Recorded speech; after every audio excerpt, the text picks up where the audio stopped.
প্রথমে আমি আপনাদের সাথে একটি ভিডিও ক্লিপ শেয়ার করি।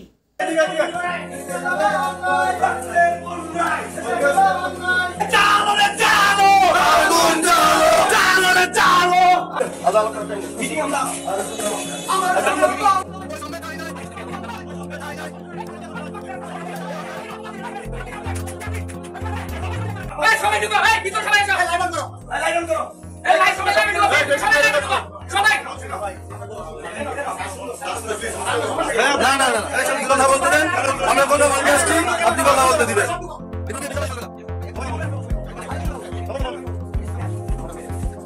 আমাদের কথা হচ্ছে আপনি আমি সবাই বঞ্চিত ছিলাম। এখানে বসে আছেন আপনি, আপনার বসার চেয়ারটা হচ্ছে আমার শহীদ ভাইয়ের রক্তের উপর দিয়ে, আহত ভাইয়ের রক্তের উপর দিয়ে।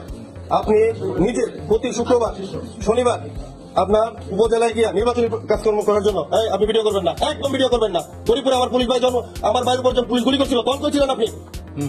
ওই পুলিশের কি করছেন আপনি? ওই গরিপুর যে পুলিশে মারলো আমার ভাইয়ের, ওই পুলিশের কি করছেন? সরাসরি ওপেন ফায়ার করছেন। ওই কি ধরা হয়েছে? ধরা হয়েছে? অ্যারেস্ট করছেন? অ্যারেস্ট করছেন আপনি? বাইরে বাচ্চা আমার পুলিশ ওইজনকে অ্যারেস্ট করছেন। বাকি অন্যায়মূলক পুলিশ থেকে কেন অ্যারেস্ট করেন আপনারা এখন পর্যন্ত? করেন না তো এটা। আপনি নির্বাচনী প্রচারণা করার জন্য অনেকে যাচ্ছেন, কেন যাচ্ছেন? আপনার কেন বসে রয়েছে এই জন্য?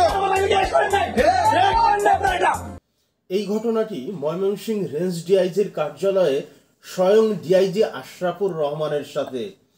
এই রাষ্ট্রের মালিক জনগণ, রাষ্ট্রীয় বিভিন্ন জায়গায় যারা কর্মরত আছেন তার প্রজাতন্ত্রের কর্মচারী, এটা হলো বাস্তবতা। এবার আসেন, যে ভিডিওটি দেখলাম সেখানে সূত্র অনুযায়ী একজন মালিক কর্মচারীর সাথে যে আচরণ করলো, তাতে কি আমরা বলবো মালিক ভালো আচরণ করেছে?